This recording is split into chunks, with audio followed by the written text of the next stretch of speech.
नमस्कार दोस्तों, मैं हूं आरपी शुक्ला। दोस्तों, आज हम बात करेंगे और मैं वीडियो जो बना रहा हूं दोस्तों, मेरे मन में आया। दोस्तों, श्री रामचंद्र जी के बारे में, लखनलाल जी के बारे में बहुत कुछ बोला गया है, लेकिन रामायण के एक बहुत बड़े पात्र, जिसका इस रामायण में समझने वालों के लिए बहुत कुछ है, भरत। भरत सिर्फ एक नाम ही नहीं है दोस्तों। भरत जैसा भाई, भरत जैसा राजा और भरत जैसा इंसान न इस पृथ्वी में हुआ है और ना ही कभी होगा। दोस्तों, रामायण में, पूरी रामायण में भरत के बारे में बहुत ही कम बोला गया है।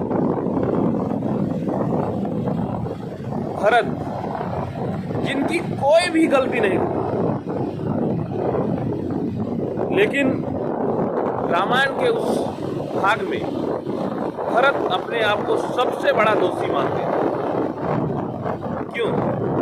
क्योंकि उनकी माता कैकेयी महाराज दशरथ से वरदान के रूप में भगवान श्री रामचंद्र जी को 14 वर्ष का वनवास और भरत के लिए अयोध्या का राज मांगा, जिसको महाराज दशरथ ने अपना वचन न टूटे, पूर्वजों की गाथा, पूर्वजों की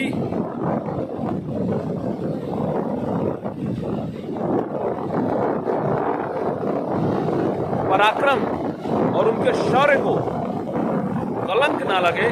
जैसे चौपाई है, रघुकुल रीत सदा चली आई, प्राण जाहि पर वचन न जाए। दोस्तों, जब भरत को ये पता चला, भरत को ये मालूम ही नहीं था। भरत अपने ननिहाल में थे और उनके पास ये संदेश राजदूत के माध्यम से भेजा गया था कि उनको अयोध्या में महाराज दशरथ ने बुलाया है, जबकि महाराज दशरथ की मृत्यु हो चुकी थी, लेकिन उनको वहां पे बताया नहीं गया। और वहां से जब ननिहाल से जब लौट रहे थे अयोध्या के बाहर नंदीग्राम जैसा एक आश्रम था, गांव था, वहां पे उनके पूर्वजों की सबकी मूर्तियां लगी हुई। तो उन्होंने सोचा कि अब यहाँ तक आया हूँ, यहाँ से गुजर रहा हूँ, तो अपने पूर्वजों को प्रणाम कर देते थे। दोस्तों, वो प्रणाम करने के लिए वहाँ पे रुके, तो सबको उन्होंने प्रणाम किया। और जैसे आगे बढ़ते गए, उन्होंने देखा कि महाराज दशरथ की भी मूर्ति लगी थी। आश्चर्यचकित हो गए और उन्होंने पूछा, ये कब हुआ, कैसे हुआ ये महाराज की मूर्ति? तब दूत ने कहा, भैया भरत, महाराज दशरथ की मृत्यु हो गई। रोते हुए, बिलखते हुए उन्होंने कहा, कब? और वहां से भागे भागे दौड़े दौड़े चले आए, भैया राम, भैया राम। लेकिन वहां पे जब पहुंचे तो उनके पैरों के नीचे जमीन ही हिल गई, जमीन ही खिसक गई। पता चला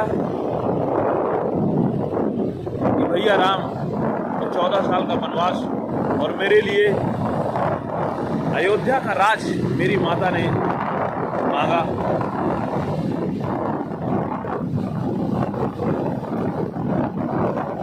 इसी बात को सोच के भरत अपने आप को इतना बड़ा दोषी समझने लगे, जबकि उनकी कोई भी गलती नहीं। और उन्होंने प्रण किया कि मैं भैया को वापस लेके आऊंगा। प्रभु श्री रामचंद्र जी को वापस लेके आओ, उनको वनवास नहीं जाने दो।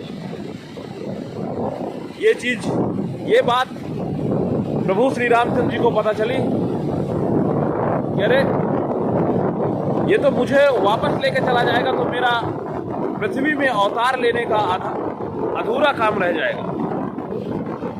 तो उन्होंने माता सरस्वती से कहा, हे माता, आप भरत की बुद्धि को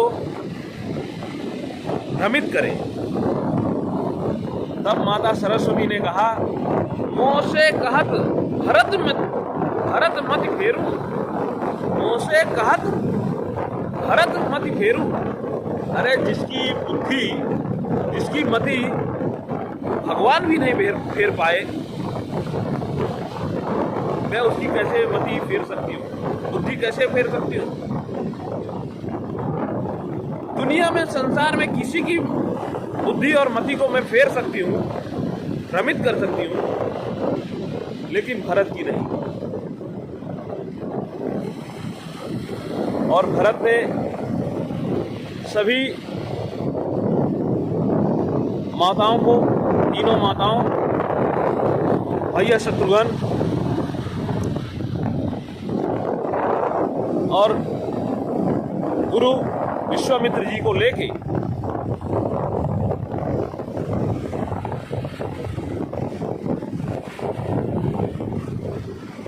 और विदेह राज जनक जी को भी लेके वो चित्रकूट के लिए प्रस्थान किए।